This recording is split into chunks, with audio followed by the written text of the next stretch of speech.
A educação popular ela é fundamental na construção da agroecologia.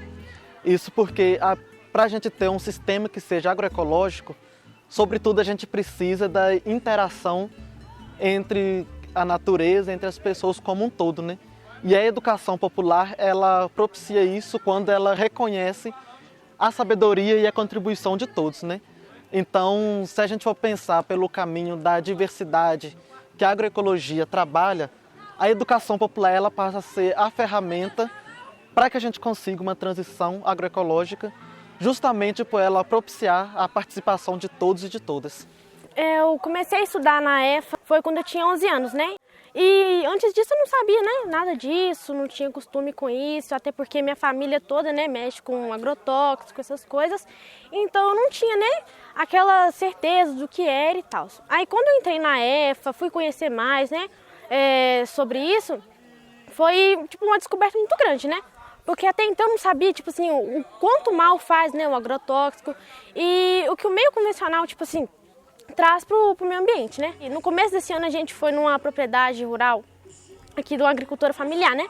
O nome dela é Sônia e ela mexe com essas coisas orgânicas, essas coisas assim. E lá a gente aprendeu bastante coisa, o quanto mal faz o agrotóxico. E eu vi lá a importância, né, de trabalhar com esse meio sustentável, né? Esse meio orgânico. A forma que a gente tem usado para discutir sobre a produção dos alimentos é partindo da própria vivência das pessoas, né? Então, tem se construído diferentes tipos de metodologia que é capaz de fazer isso, né? Só que a discussão mais profunda e que eu acho que é a mais rápida da gente conseguir fazer é quando a gente pega e olha para a propriedade e pergunta, né? O que a gente produz que é para comer e o que a gente está produzindo para atender o mercado. E a partir desse momento que a gente vai discutindo, a gente entra em outras questões, né? Que aquilo que a gente produz para comer, geralmente é coisa que está ligado à ancestralidade, a gente traz a questão de sementes crioulas, tudo mais. E quando a gente olha aquilo que a gente produz para o mercado, é aí que entra a questão dos transgênicos, dos agrotóxicos e até da monocultura também, né? A minha família produz café, a gente produz abacate, banana, mas a gente tem maior cuidado, a gente não joga veneno, a gente não joga nada, porque a gente sabe que provoca. Meu pai, ele usa, tipo assim, capina, ele prefere 1000 vezes pagar companheiro do que jogar Roundup, 1000 vezes, porque sabe que provoca. Eu acho que a gente devia mostrar o jeito que igual a gente faz, pelo uso prático mesmo, sabe? Um grande desafio que eu vejo para a transição agroecológica é a gente conseguir superar a questão dos agrotóxicos.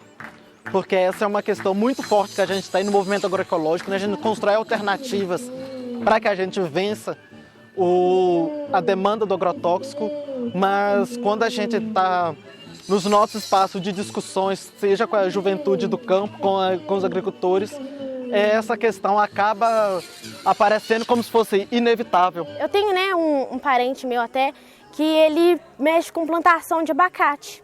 E infelizmente ele não usa nenhum equipamento, um EPI, né? Porque pra ele acha tipo assim, bobagem, besteira. Porque pra ele foi criado daquele jeito. Aí eu acho tipo assim, que se ele, né, olhasse para o outro lado, olhasse para a família dele, olhasse para a saúde dele principalmente, eu acho que mudaria muita coisa, porque o uso excessivo que ele faz, né, nessas plantações é muito exagerado, sabe? E tanto está prejudicando o solo quanto a saúde dele. O que eu já falo para ele, o que eu aprendi aqui na escola sobre, né, o uso excessivo, eu levo para casa, mas infelizmente nessa parte não é tanto ouvida, né? Aí nem, tipo, chega no assunto, mas tentar a gente tenta, né? Então eu acho que aqui na EFA eu tive esse pensamento, né? Que às vezes a gente tem que olhar o lado da pessoa também. A gente tem que fazer ela seguir o caminho certo, sabe? E indicar, porque a gente quer o bem de todo mundo, né? Querendo ou não, existe pessoas, né, com um pensamento negativo. Mas a gente aqui na escola, a gente quer fazer a diferença, né? Não como eu, mas todo mundo aqui, né, da formação, as pessoas que já formaram aqui, né? Foram embora, né, da escola com esse aprendizado, que a gente tem que estar aqui para fazer a diferença. A gente está aqui, né, para mudar essa realidade. que a gente acredita que existe sim uma forma de produzir sem agrotóxico e a gente tem provas concretas disso, mas quando a gente está dialogando com os agricultores familiares, eles colocam diferentes questões, seja relacionada à quantidade de pessoas para executar o trabalho, seja pela dificuldade de acesso ao produto agroecológico e seja também pela dificuldade da questão do tempo para se produzir, né? Então a gente vê que para a gente discutir a questão dos agrotóxicos, a gente tem que discutir inclusive questões de economia.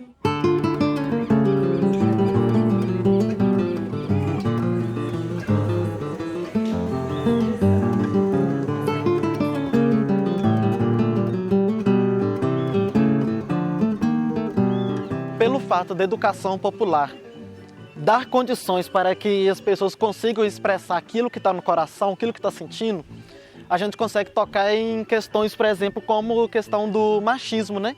O que acontece muito, né? Geralmente as meninas, elas pegam e trazem questões do tipo, né?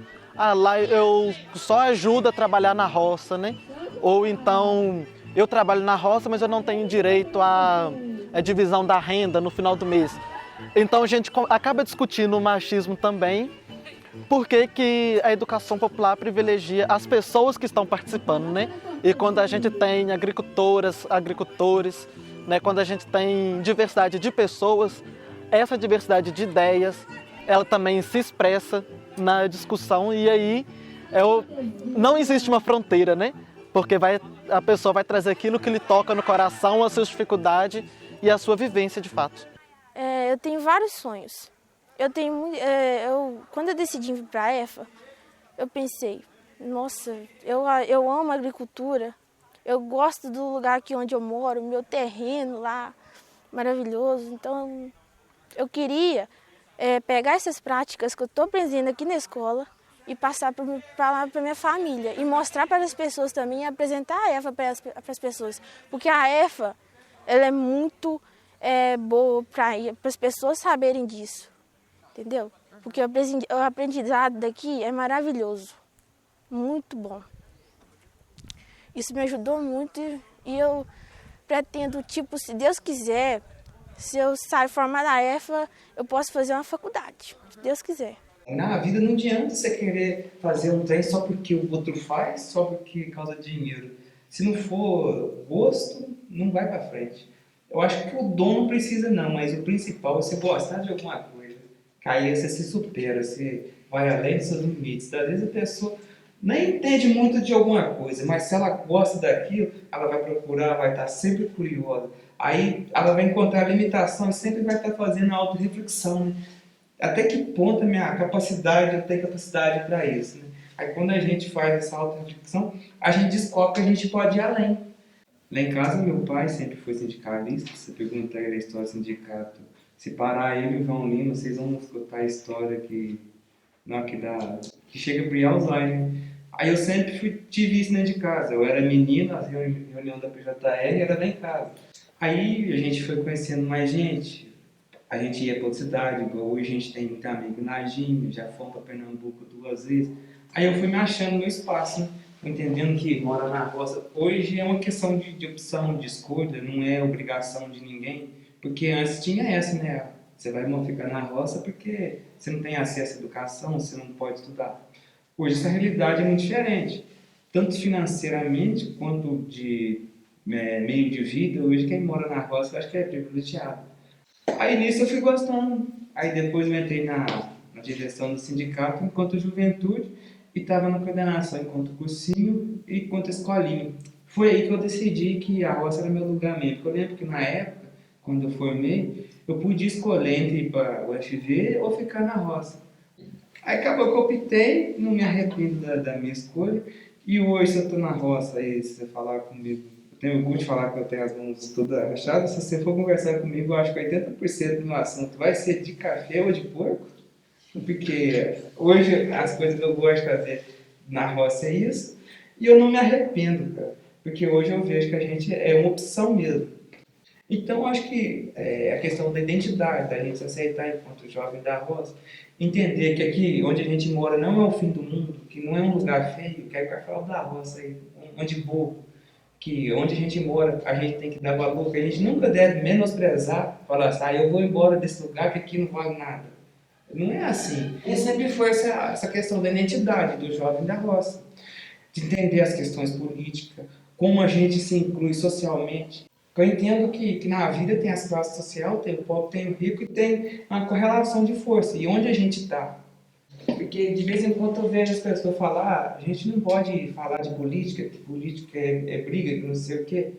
Só que se você for prestar atenção, quem tem dinheiro e a parte rica da sociedade sempre esteve, sempre vão estar envolvidos com política. E que a ideia deles é deixar a gente bobo, bobado, achar que isso não... que a gente não discuta. Que hoje a maioria dos avanços que a gente teve, tanto na roça, tanto na cidade, foi através da política. Esse projeto, o Forefront, ele foi muito importante porque ele trouxe uma outra dimensão para a gente enquanto agroecologia aqui na Zona da Mata, sabe? Quando começou todo aquele processo da gravação dos vídeos, né? Ele fazia uma provocação da gente ter que fazer uma reflexão um pouco a mais e guardar aquilo para, né, em formato de vídeo. E na medida que a gente foi fazendo isso, a gente foi percebendo que a gente tinha muita coisa para ser falada e de ser registrado. E isso contribui para a transição agroecológica, justamente no sentido que a gente começou a pensar também que tinha muitas coisas que a gente precisava escrever, fazer anotações, e a partir daí a gente começou a produzir cartilhas também, né? Quer dizer, né, a gente começou a produzir material para registrar sobre o que a gente já tinha feito e a partir daí a gente alçando para o futuro. Então eu vejo que o Forefront ele teve essa função de um processo de educação, sabe? De registrar o que a gente tinha feito e de uma educação para a transição agroecológica. Eu acho que essa foi uma grande contribuição.